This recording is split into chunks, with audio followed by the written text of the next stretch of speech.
Welcome to the Midlife Pilot Podcast. We are glad you're with us. What is it like to become a pilot in your 40s and 50s? The challenges are unique for those of us in midlife, but so are the rewards. Hosts Ben, Brian, and Ted talk learning to fly, growing as pilots, and the joy of flying to destinations. The purpose of the podcast is not to teach, but to share knowledge and experiences of being a midlife pilot. Join the Midlife Pilot community and listen in every week. We are not CFIs or particularly intelligent, so if you want to learn how to fly, talk to anyone else other than the hosts of a podcast. Even this intro was too challenging for us, and we used a robot to do it. Okay, checklists are complete. Let's get the show started. Hello and welcome to the Midlife Pilot Podcast, where we share the experiences and challenges of flying in midlife. Whether you're a seasoned pilot, training for a rating, or just thinking about getting started in aviation, we like to think of the podcast as your aviation companion and your weekly dose of aviation inspiration. Tonight, we're going to be talking about the descending from Mount Stupid with a super special guest. I'm Ben. I am an IFR-rated pilot with a commercial certificate based in the metro Atlanta area. I fly a Cessna 182, we like to call the Beast, who is getting her annual physical done. Joining me tonight, my friends, Brian, a private pilot in Nashville, home of the Bachelorette Super Charlie. He flies a Cherokee 180 named Lucy. Not Lacey, Lucy. Right? Did I get that one right? Yeah, this is the first time you've botched that, but nice work. Yeah. Well, you know, when we get super special guests on it, I get a little...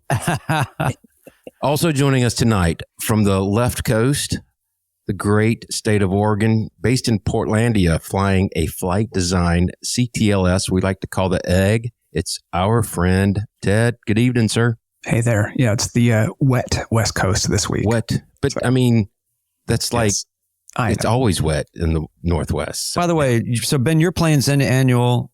My plane's about to go in annual this weekend. And then Ted, yours is going the next 2 weeks. Yeah.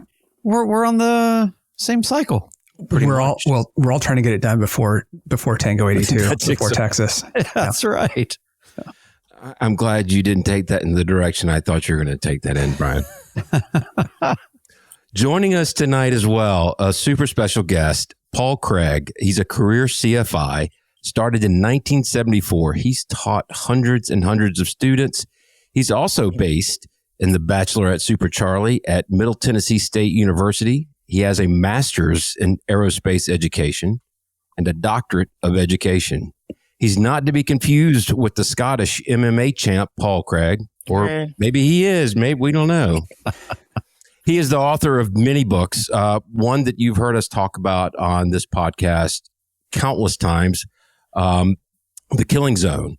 And it is great to have you with us, Paul. You're very revered here amongst the group here, and we appreciate you joining us.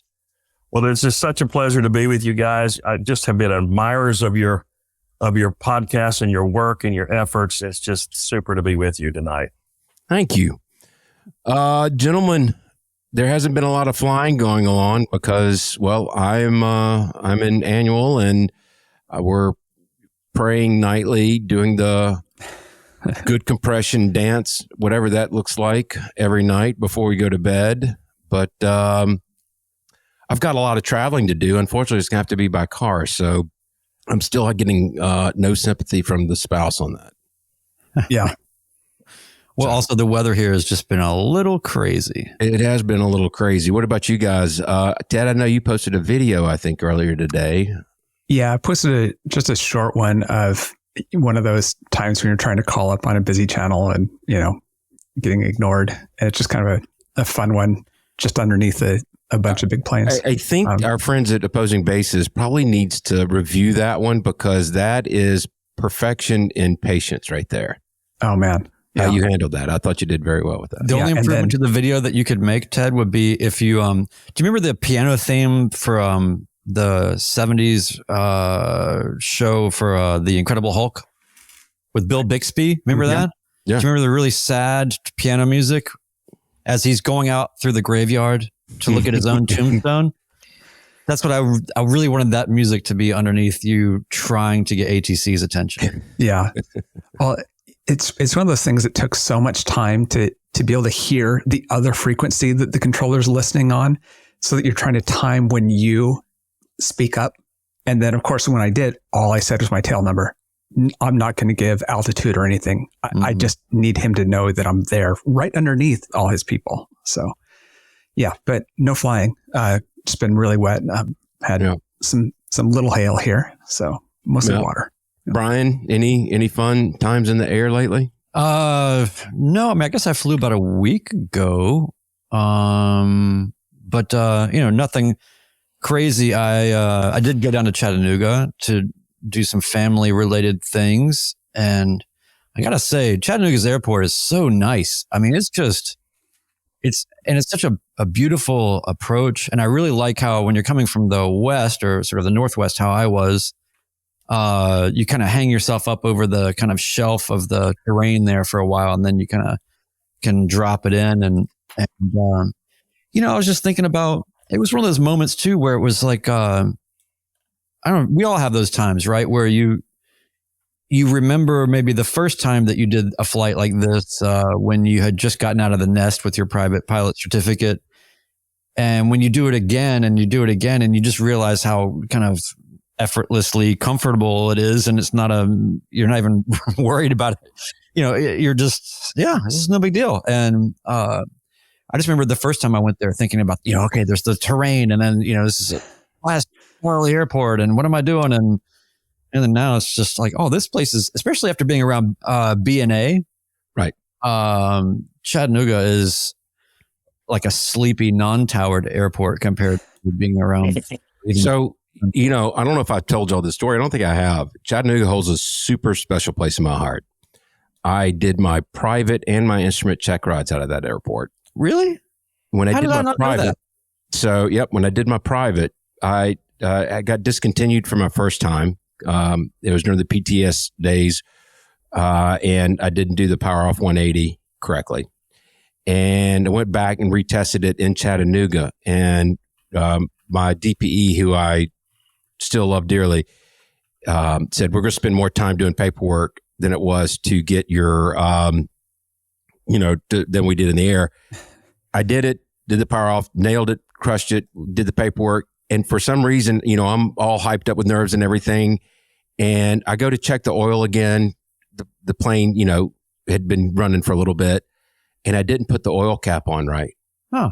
And when I took off, there was a big splat of oil right on my windshield. And the controllers there were all, and couldn't be any more freshly minted private pilot at that point in time. I had 0.0 hours after getting my ticket, but they were really cool.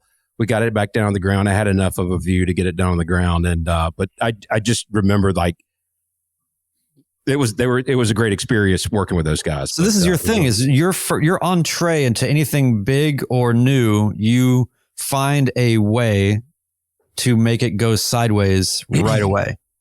Would that make me a drama king, I guess? I don't know.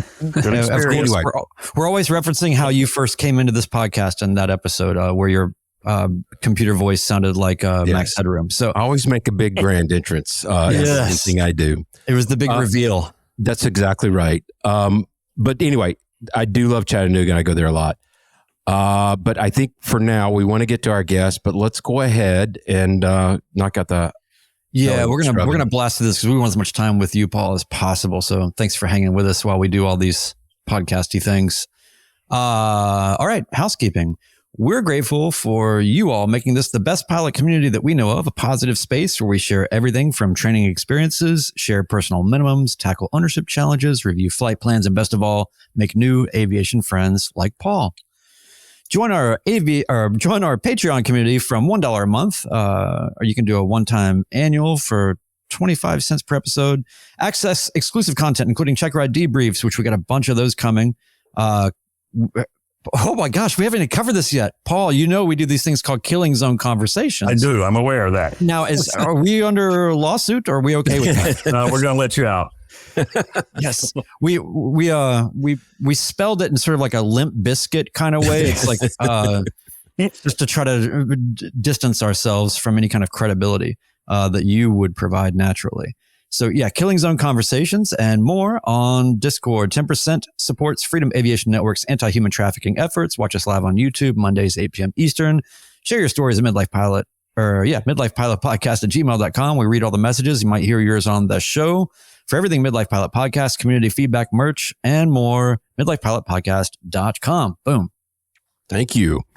We got quite a few new Patreon members over the last week. Ted, do you want to give them the shout out? Yeah. I really want to thank the people who have joined us. At the Landomatic level, we have Lance D.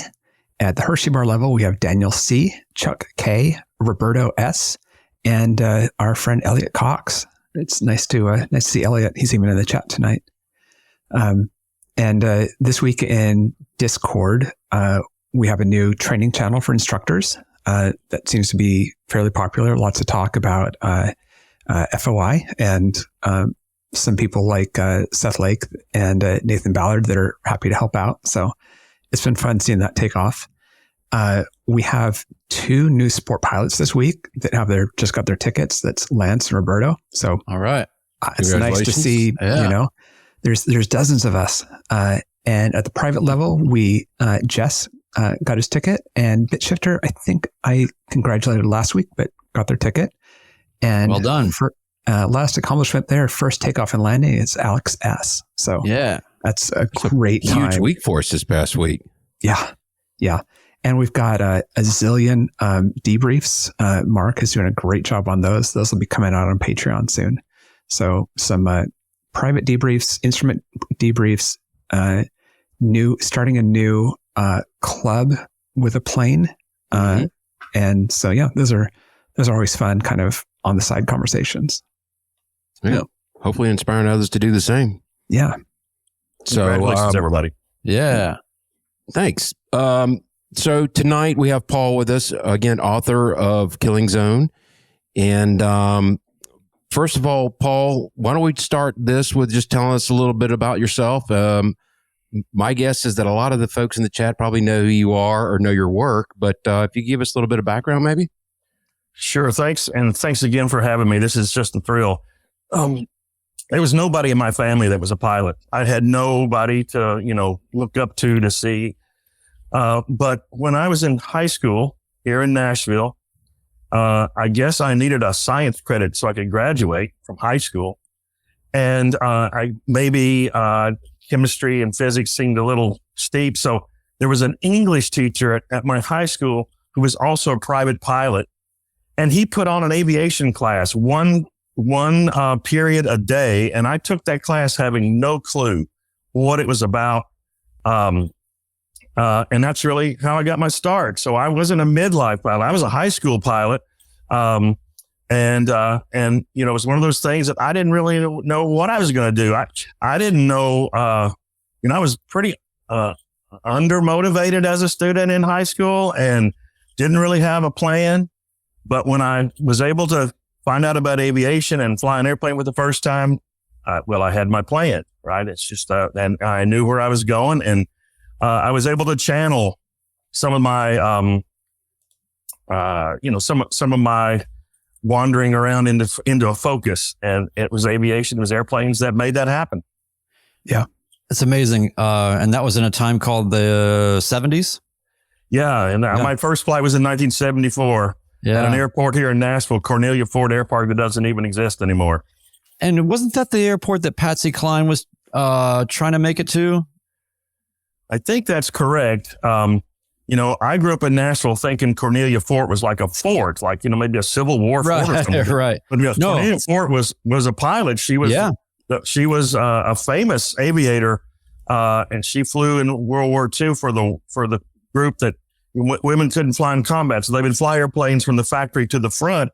That's why she was in Hawaii on the morning of the Pearl Harbor attack, giving a flight instruction lesson. She was the first one to see the Japanese come over the ridge.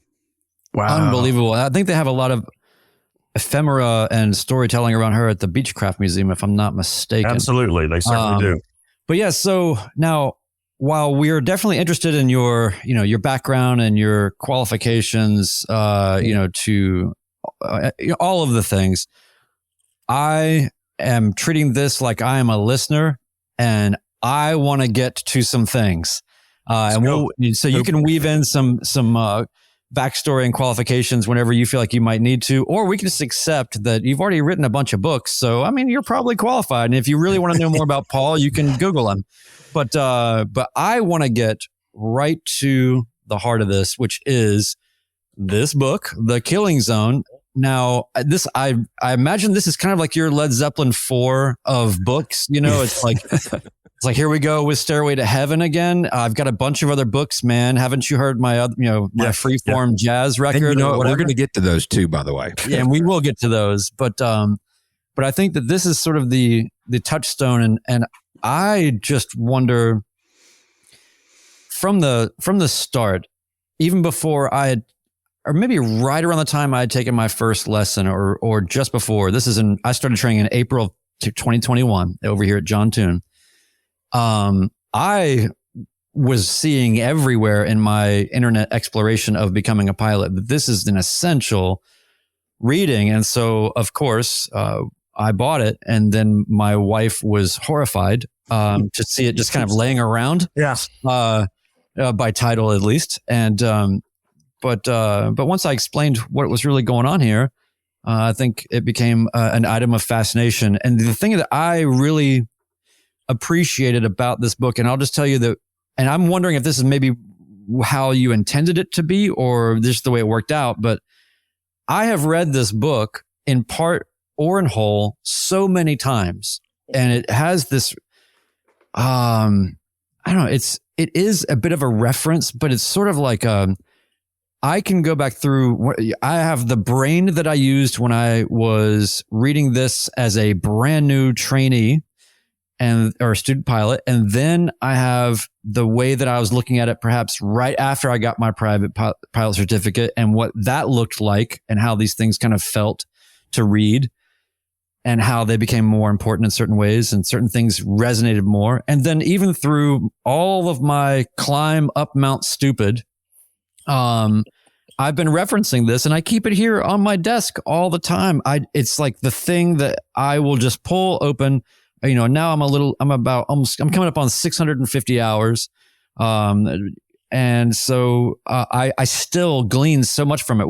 Tell us about how this began and how you decided on this mode of presentation, because I find it perfect. And was it maybe intentional that this is something that can be more living and breathing for people?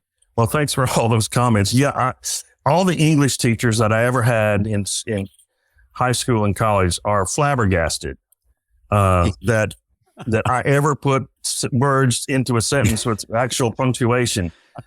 When I was a young flight instructor, I wrote some articles and sent them into some of the magazines at the time. Some of these magazines aren't even around anymore.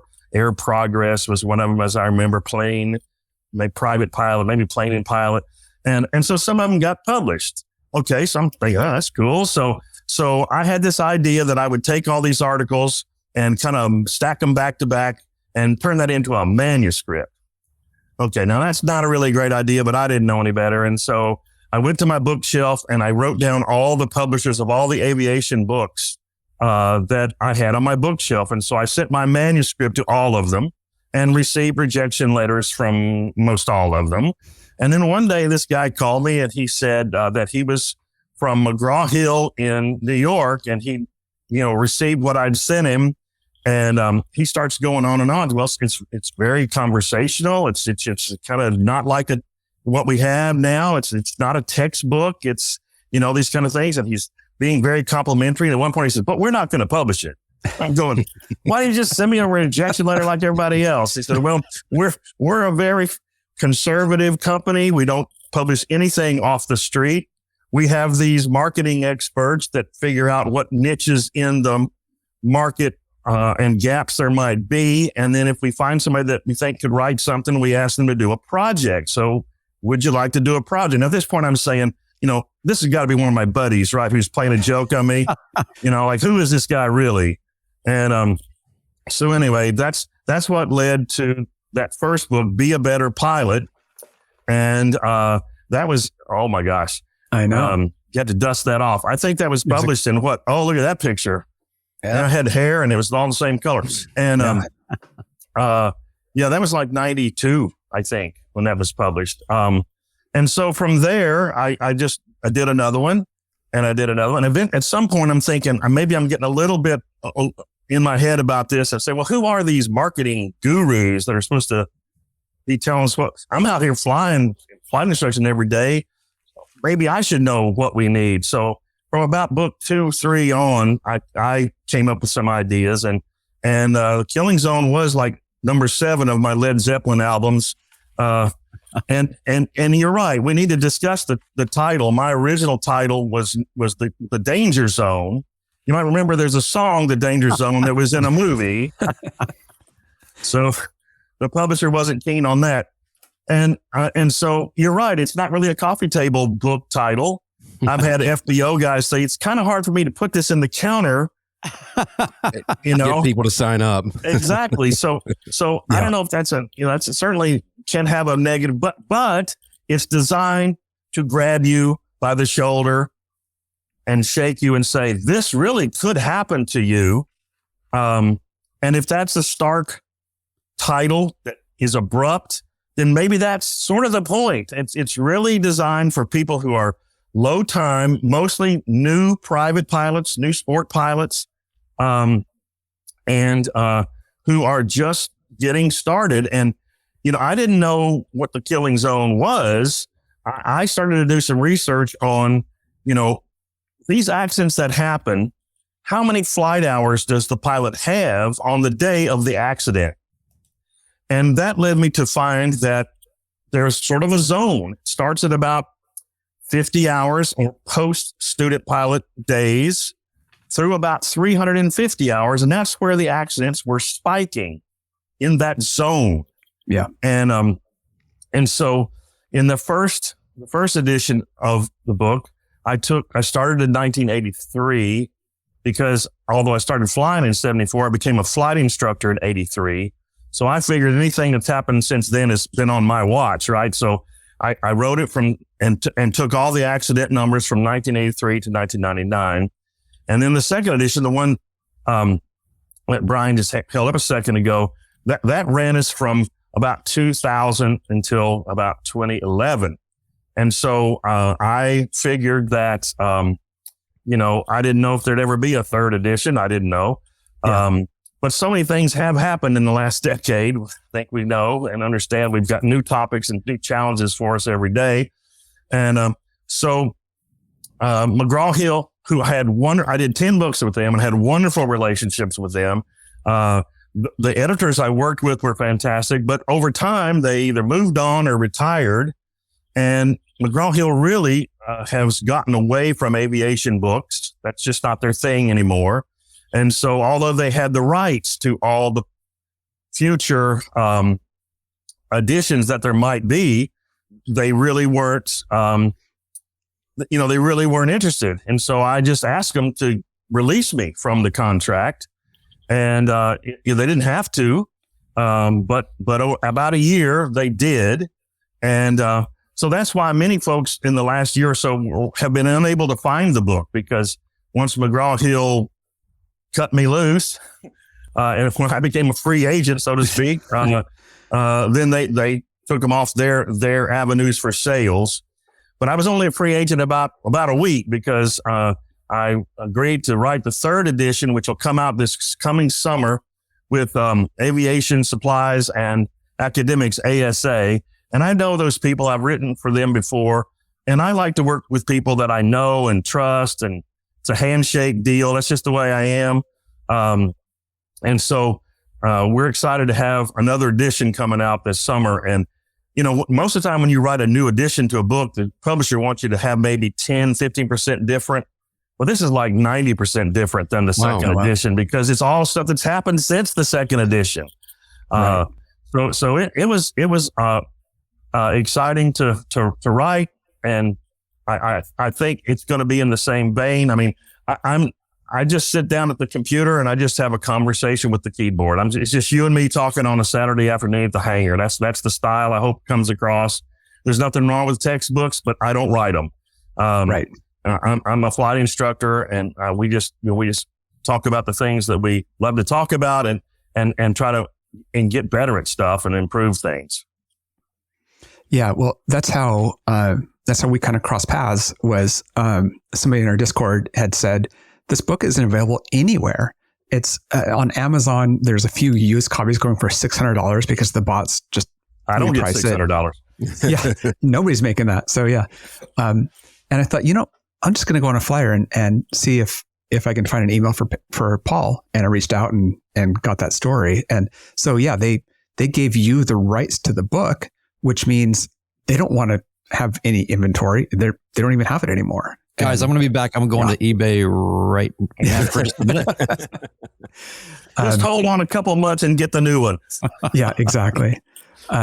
So that's why there's this period of time that's just not available for people, which is kind of, I don't know, it's kind of fascinating because it was changing hands is why it went away. Mm-hmm. And yeah. So you said a lot has changed since 2011. And I think I actually have some more questions about that, but certainly, the rise of ADS-B, bringing glass into the cockpits, whether that's an EFB or on the displays, built into the plane. How has that affected aviation in the last 15 years?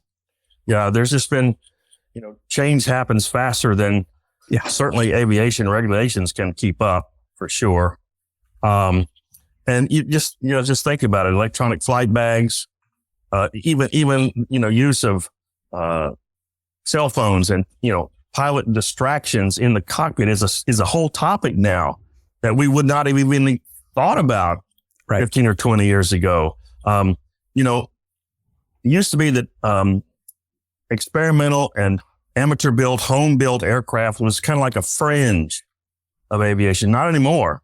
Last year there was more single engine home built aircraft built in the United States more than from factories, from actual manufacturers. So this is not a fringe. This is aviation.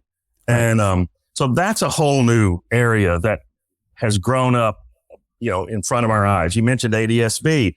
The airplanes have internal data collection now.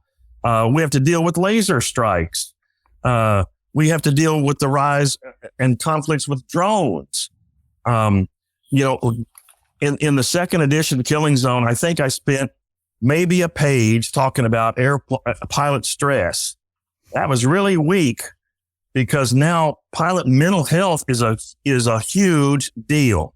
And we never really paid the proper attention to it, but now we do. So all these things had to be addressed. I mean, two things to think about. If there'd not been any accidents, wouldn't it have been cool if there was no need to write a third edition? Yeah. But there were accidents, and there's so many new challenges that are not in the previous editions. I mean, 1980, that's 40 years ago when this data started. So a lot of things have changed in that length of time. So yeah, it's been a changing environment for us all, and therefore we have to adapt, of course.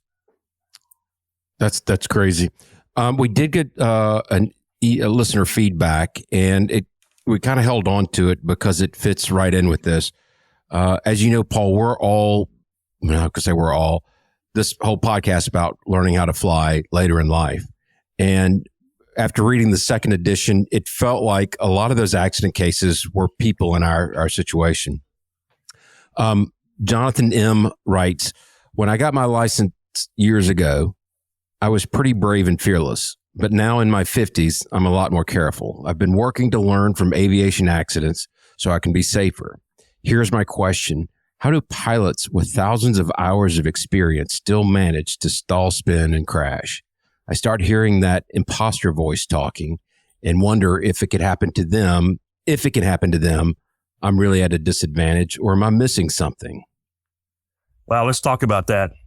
No, number one, we should all understand nobody is immune to an accident. During the third edition research, which was from 2012 to 2023, there was an accident. The highest time pilot that had an accident during those years had 44,020 hours. I thought that was a mistake. I thought they rounded off to 44,000, but 44,020, that's kind of specific, right?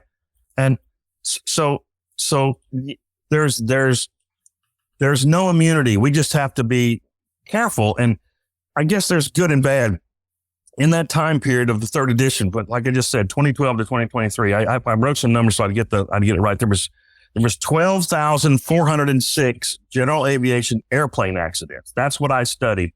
I didn't do balloons. I didn't do helicopters, just airplanes. So anybody's welcome to jump in and do those other ones.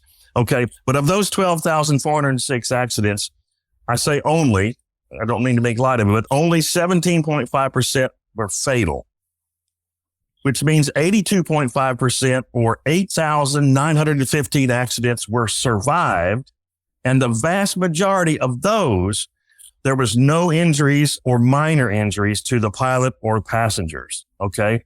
So that means of that 8,915 pilot survivors, you got to think some of those people are listening here tonight, right? And so think about it. If the question was excellent in that, I think that people who have been in an accident, that some people might argue that that's evidence that they're not a safe pilot. I would argue opposite. I think these are people who know that they can be in an accident. These are people who understand that it is foolhardy to believe that this can't happen to me. People will think, well, yeah, accidents do happen, but I'm very meticulous in my planning when I fly. I stay up to my currency. I go to safety seminars. I listen to podcasts. Okay. It must be those other guys who are like sloppy and, not well prepared. Those are the accident pilots. But let's get one thing clear. That's not true. Anybody. And of those 8,915 pilots, we were to talk to them. I can promise you that none of them believed they were going to be in an accident on the day they drove to the airport on the day of their accident. Mm-hmm. You're right. So I would say those folks who now no longer believe that cannot happen to them would be our best teachers.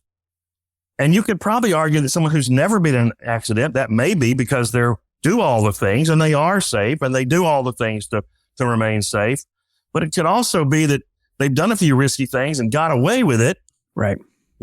Murphy's Law says anything that go wrong will. I disagree. I think Murphy is wrong because some things that can go wrong sometimes will go right. And we get away with it. Maybe dumb luck or just by accident. It's not an accident.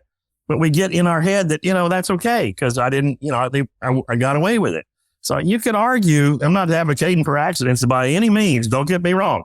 But I think someone who, has had that experience and can tell us about it is a much safer pilot now.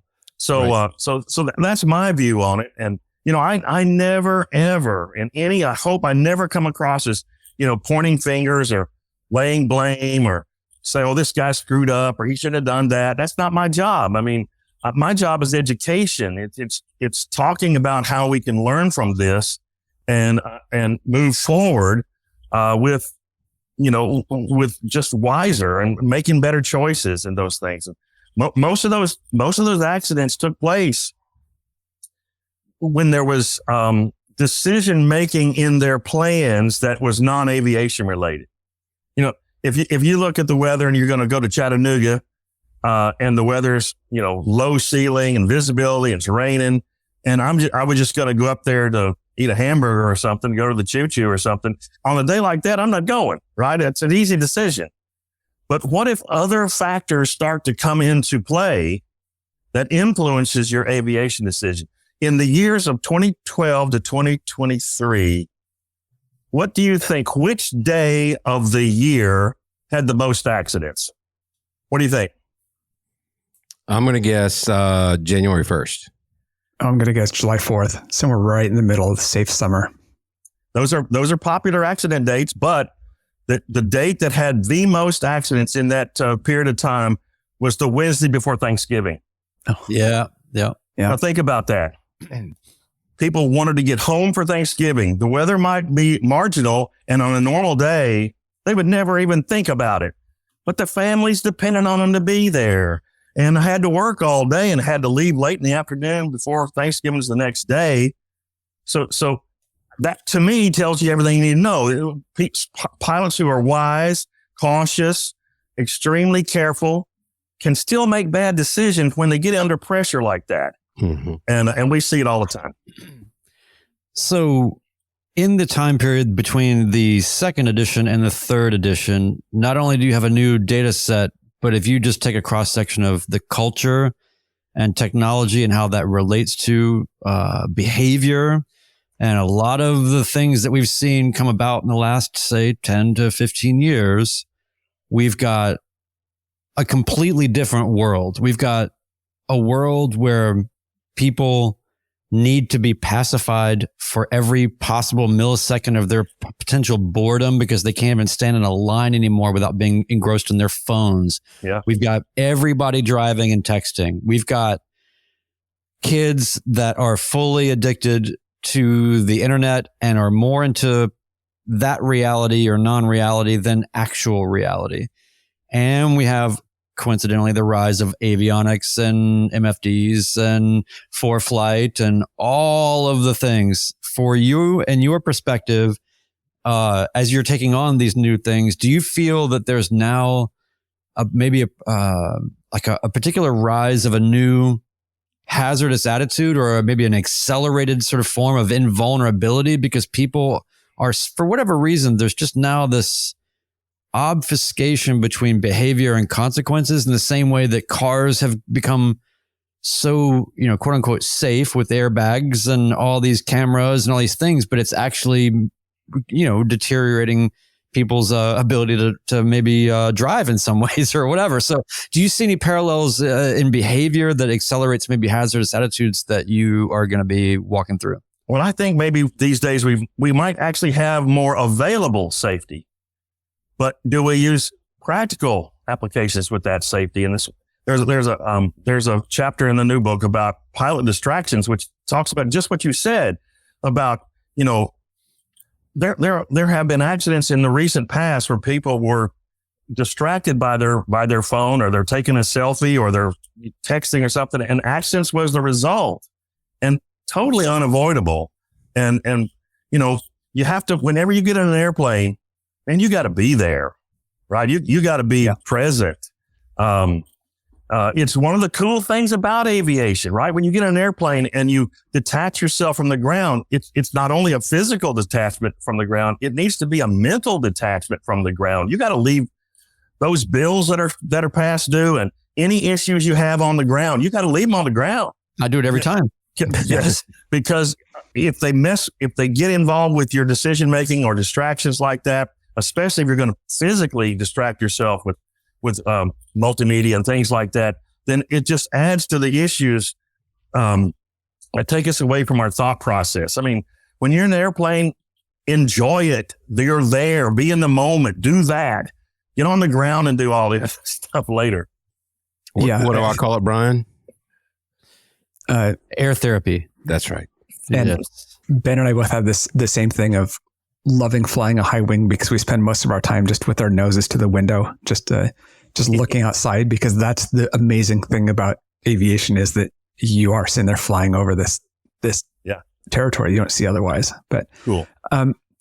So you've had, you said you had almost 200 CFI students that you've taught, and I mean the numbers are all huge. Compare young pilots to midlife pilots, especially those that learn in midlife. From your experience, what you've seen. Well, older pilots. Now, I'm a university professor, so I work with college students younger than midlife, and so my experience with older pilots is that they are even more dedicated. They're, think about it. I've had pilots who are, in their 40s, and if they'd had the chance to fly when they were younger, they might have. But, life and responsibilities and things like that kind of in the way. And it was their dream, but they couldn't realize it. So when they do get the opportunity, man, they are all in. They are dedicated.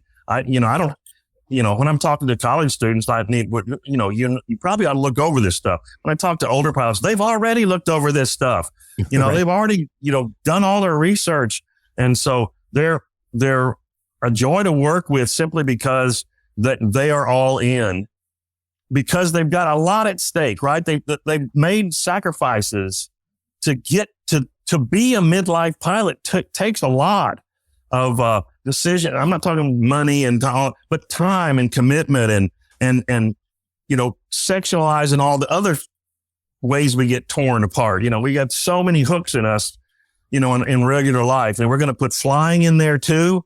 Man, to do that requires a lot of commitment. And so, you'd love to work with people who are as committed as you are and love what you're doing together. It's just a lot of fun. So it's one of the reasons I'm attracted to this, work that you guys are doing. It's just so meaningful because if people are listening, they're telling me, I know they're thinking, yeah, I have always wanted to do this and never had a chance to until now. So I'm not going to blow it. Yeah. This is my chance, and I've waited maybe decades. Yes. And so let's rock. Yeah. Very good. I want to get to this question. So this is a friend of ours. It's Elliot in the chat has a question for Paul. Elliot's instructor, who also was my DPE for my commercial. It's our friend RLH. I don't know but he says, my instructor in the chat tonight told me at least a dozen times that hope is not a strategy. How do you instill that into young pilots?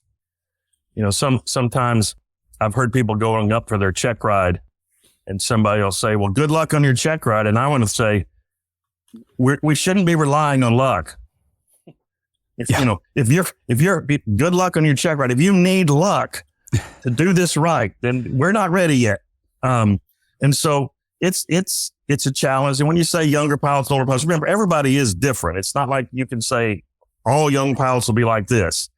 So you got to take everybody as an individual, but, it is an awesome responsibility. I mean, when I get on an airliner, instead of going in the door and turning right, I usually turn left and pop into the flight deck to see, if any of my former students are flying. And it's freaky how many times, 1, 2, and a couple times both.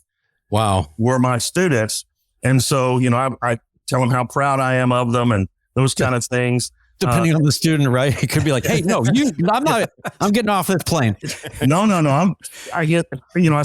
They got to get back to work. So I walk through the first class cabin because they failed to upgrade me, right? My former students. And I'm thinking to myself, it wasn't that long ago that I remember that I wouldn't trust this kid with my old car. And now he's taken me and 100 other people to New York City in a $100 million jet. Yeah. So when you think about the responsibility we're talking about, and most people won't maybe fly a $100 million jet, but you see what I'm saying? Even one person has the responsibility of others. Yeah. And so it's the ability to try to understand that you got to be the real deal. You can't rely on strategies or hope or luck. You got to know your basics, and you got to know, the responsibility, the awesome responsibility of piloting command. Yeah. Speaking of responsibility, Paul, when you write a book like this, what an incredible responsibility that is. And I know you talk about this as if it's, hey, this is very casual and it's very conversational, but there is a lot of careful consideration, obviously, in all of it. Anything to do with anything instructive or safety with respect to aviation, it is, I'm sure, quite the responsibility. And one of the things I wanted to sort of pile on that is to say, I'll give you one quick example of how what you did saved me from a particular possible incident. I was in training and I had been reading this book, and I read one of the tales that you mentioned was that there were two pilots flying a plane somewhere, and they did a fuel stop, and they did whatever they did to get fuel. Somebody was doing something else. Long story short, one of the fuel caps is not on the plane as they depart.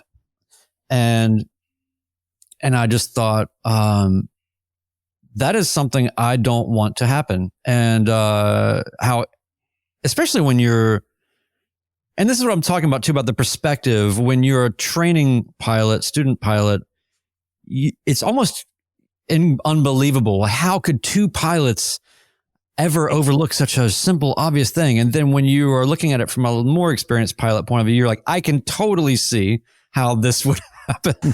But for me, I had an experience where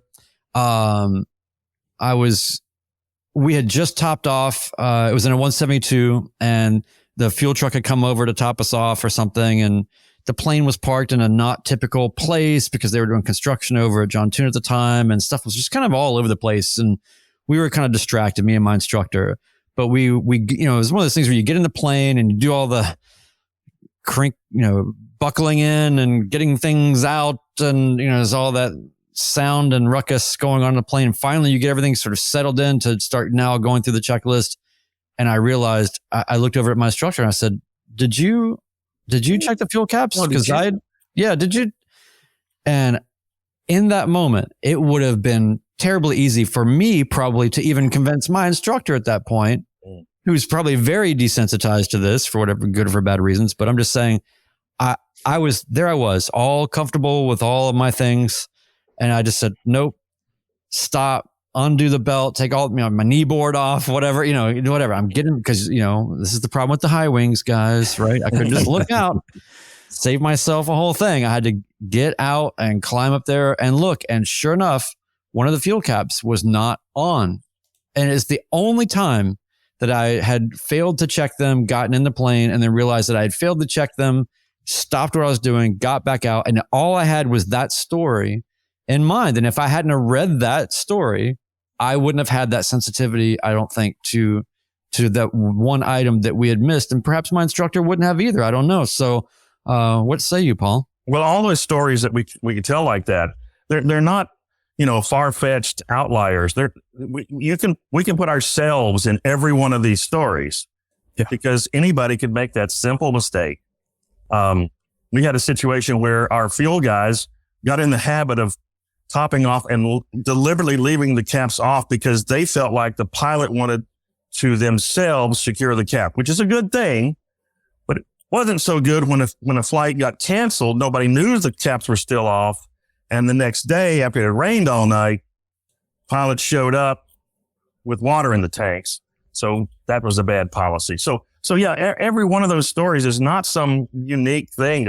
This crazy thing happened. No, these are all normal things, really. That could, and that doesn't make anything. That doesn't mean you're a bad pilot, not sloppy pilot, lazy. No, it's just, we have to put ourselves in these positions because we are all in these positions. Yeah.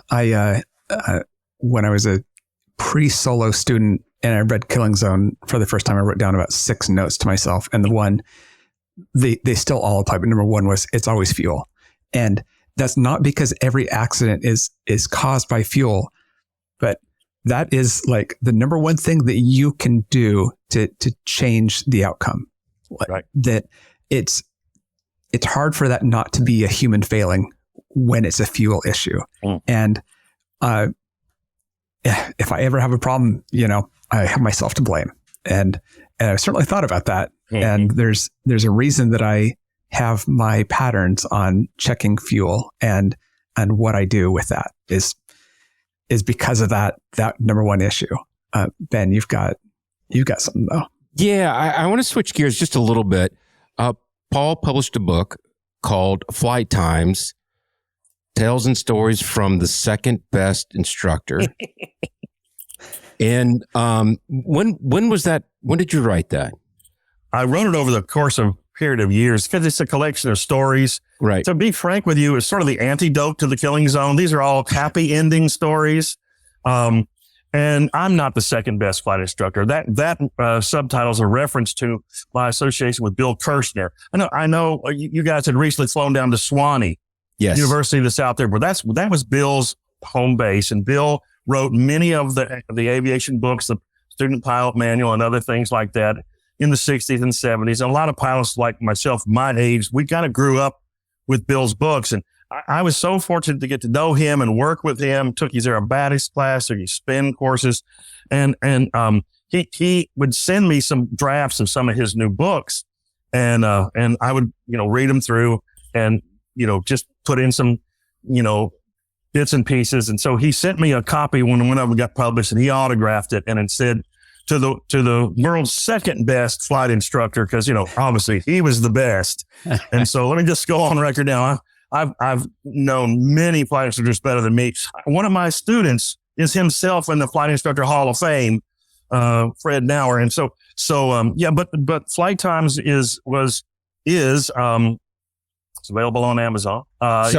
Is just a collection of stories about how cool aviation is and lessons learned and people that I've met and brushes with history that I've been fortunate to have. And let me tell you, there's some significant brushes with history. So I'm about halfway through this book, and I want our audience, both our live audience and our listeners out there, there's a story in there that literally I'm laying in bed reading this on my Kindle, and I start laughing so hard that it wakes my wife up. Sorry about that. No, don't, please don't. So if you don't mind, I just want to give a quick overview of this story. You're up with Bill in Swanee. Yeah. And you're in a 150 or 152, I can't remember, and you're doing spin training. Yeah. Or you're just doing spins. I don't know you're training, but you're just doing spins. Mm-hmm. And you point out in the book that there's a specific number of turns where the centrifugal force of the gas will be out and starve the engine of fuel. I think it was 20 or 23. I can't remember. We went 23 turns a couple of times, but I think the engine stops at about turn 11. Okay. That's just how long it takes the fuel to go burn through. So you're in the plane with Bill, and I think you're the pilot in command, but he had maybe advanced to an age where he wasn't able to do it, but he was just going up with you to have some fun. Right. And you're in like the 20th spin, and all at the same time, he opens the window of this 150 and he tells you to stop the spin. And right as you're starting the engine back up, he says, "Clear prop." He did. Wow.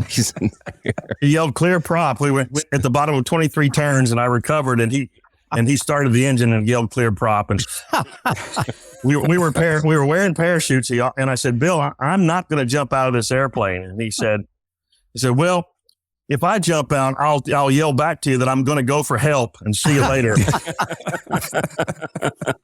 He was a great guy, a hilarious guy, and a wonderful mentor. All right down there at Bill Kirshner's. Our friend Ron Horton, who was my DPE for my commercial and an amazing instructor in his own right, he states in our chat, and we appreciate you joining us, Ron. I learned from Bill Kirshner's Student Pilot Flight Manual, Edition 2. The current version, many decades later, is version 11. Good flight instruction is timeless, which I believe that to be absolutely the case. Absolutely. So. Yeah, that second book I wrote is on stalls and spins, and I was not an expert on stalls and spins, so I went to Bill, and I asked him permission to write the book because this is his thing. He's the spin doctor, and he said, "Oh, hey, Paul, you go ahead and write the book. The more information we can get out there, the better." And so he really taught me a lot about the writing business and certainly about aviation, but he was one of a kind. Your brushes, the people that you bring, and the cool thing about this memoir that I really like is that you're telling these stories, and then you'll put in entry from your flight from your logbook with this flight associated with that story. And I just really like how you've woven that together. It's been a really enjoyable book. So I appreciate it. Yeah, it was fun to write. It's like I said, it's sort of an antidote to the killing zone. And it's interesting story. One of the stories that's in there, and it has to do with a midlife pilot. I had a student pilot. He was, I think, 42, 43 years old. One of these guys that had wanted to fly his life and just never had the chance. And he was like a great student. And so I was flying with him, and the day came for that I thought he was ready to fly solo. This was at a Class D airport, operating control tower. And so we'd done all the legal stuff, to get him ready. And I signed him off, and I, told him to shut down and then go through the whole thing. And I told him to do 3 touch and goes. So I got out of the plane and headed in, and he went through the checklist. So I kind of snuck over to the control tower, because, I knew the controllers over there, and, I pushed the call box, the base of the tower. And, so they let me in, and I took the elevator to the top. Doesn't go all the way to the top. You got to take a spiral staircase. I get up there, and the controller at the tower position was Sonny Lasky. He was also one of my instrument students. And if you ever have the opportunity to teach IFR to a controller, it's fantastic. He pays me every week so he can teach me about ATC. And so anyway, so I said, hey, I got a guy on his first ever solo. And he said, well, who is it? And I said, it's Alan. He said, oh, I know Alan. And so about the time I get there, he's given Alan clearance for takeoff on his very first solo flight. He takes off. There was another guy, the third guy in the tower was running the ground control. So Alan takes off, makes his left base, elects crosswind, enters the downwind, calls in, Kinston Tower. This is 14 kilo, downwind for runway 5, request touch and go. Gets permission for touch and go. Comes around, and I grabbed these binoculars that were sitting on the desk because I wanted to see his first solo landing. First solo landings are usually pretty good. Second one's a little iffy. So I'm watching through the glasses, and he's making a really good landing. Man, that was fantastic. So he touch and goes. He's back in the air. He turns crosswind. He turns downwind. Same thing. Request touch and go. So he's like flying right to left in front of us, and we're watching him, right? And so about this time on the radio, we hear Kinston Tower, SAM 29,000 inbound for landing. Now, SAM 29,000, SAM stands for Special Air Mission, and SAM 29,000 is the call sign for Air Force One when the president's not on board. Okay, so I'm going, we all look to the right. He's coming from the north, and we see him, and it's like, Alan is now turning almost, but not quite to base. And so Sonny tells Air Force One, 29,000. He says, okay, interim report left downwind for runway 5. And I slapped him on the shoulder. What are you putting a 747 behind my student on first solo for? Well, he's Air Force One. What am I supposed to do? Yeah. So he's here already, right? He's entering a downwind. It's like he's blotting out the sun. There's like this huge shade over the airport. And so he reports downwind, and Sonny says, 29,000, you're cleared for touch and go runway 5. Be advised, you're number 2 in the pattern behind the Cessna. All right. So now Alan is on base. He's doing what? 60 knots. 747's doing 175 knots. You see my worry here. Okay. Yeah. The captain of the 29,000 says, we got the Cessna in sight. We'll be number 2. And Sonny says, be advised, the Cessna is a student pilot on his very first solo flight. Yeah.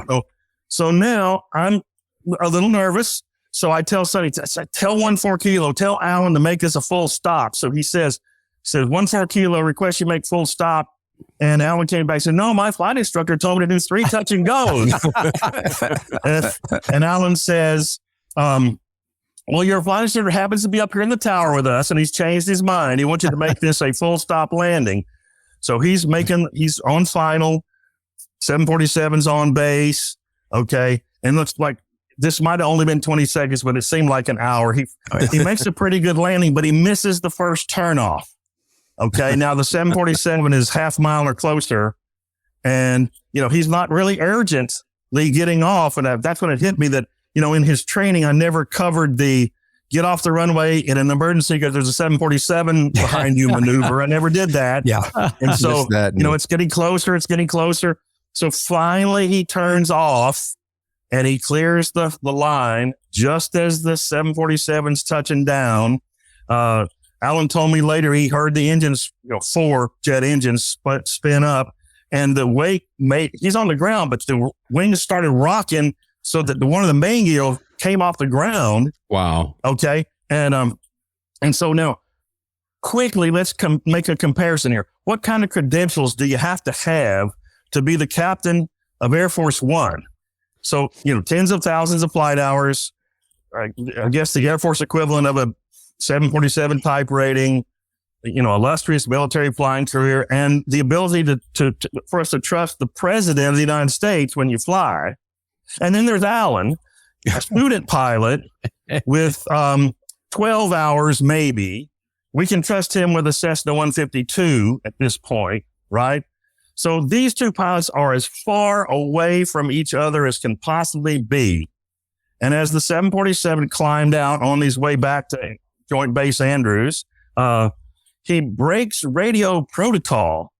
And instead of addressing the tower, he addresses Alan. And he says, Cessna pilot, good job and welcome to the club. Oh, The best. Caution, wake, turbulence. Yeah. So that was a great amazing story about a midlife pilot. There's probably not a better solo story out there. I'm Well, just it was not sure how you could top nerve-wracking that at the one. time, I will tell you that. Yeah. I took a photograph of Air Force One zipping past from the tower. That's crazy. But that's the kind of stories that you're going to get in this book. So I know we've got the 3rd edition coming out, but in the meantime, go get this book. It's a really, really good read. Yeah, absolutely. Now, we have to wrap here soon, but I wanted to say or ask Paul, if you had, it's kind of, this is a little greedy. You've already done so much for us, but we're just going to ask for a little bit more. If you could give one piece of advice to a student midlife pilot or a new midlife pilot, or really any midlife pilot, if you had any midlife pilot advice, sage advice, no pun, no disrespect, Ben, but we're in the presence of greatness. So if you wanted to leave us with some midlife pilot wisdom, what do you think would be that for us? Gosh, I don't know about wisdom, but I mean, I would say follow your passion. You didn't do this, half-heartedly. This was something you had thought about for a long time. You've been interested in maybe since a kid, right? And it's been there burning inside you this whole time, and now you're letting it out. So I don't need to tell you to give it all you got, because you wouldn't be doing this at this time under these circumstances with this opportunity if you weren't already doing it. So I would say soak up everything, be meticulous, be careful, but man, have fun and love what this cool aviation thing that we have. Yeah. Unreal. Love it. That's really what it's all about. It's just the passion and the love of it. And what else reason would there be to do something so completely impractical as the recreational gas burning that we do? I'm going to hit one more comment before we wrap up. Again, from Mr. Horton. Great story. The tower should have given the 747 a caution, wake, turbulence for the 152 ahead of you. that would have Sonny's messed up on that one. You're right. Watch out for the prop wash. Well, look, it's been a really fun night for me, and I know I'm speaking for my co-host, Paul, so we really can't thank you enough for joining us. Would love to get you back on again soon. For all of you pilots out there listening, or all of you that want to be pilots, you need to join us. Come on. You need to, when this book comes out, get the 3rd edition of The Killing Zone. It will help you in ways that you can't even imagine. As always, you can engage with us via our website, midlifepilotpodcast.com. You can email us at midlifepilotpodcast@gmail.com. Brian, Ted, any other comments before we wrap up? No, just thank you, Paul. This has been fantastic. Yeah. So I do have one bit of wisdom I'd like to impart before we leave. An optimist laughs to forget. A pessimist forgets to laugh. Love it. Yep. Signing off the Midlife Pilot Podcast. Good night, everybody.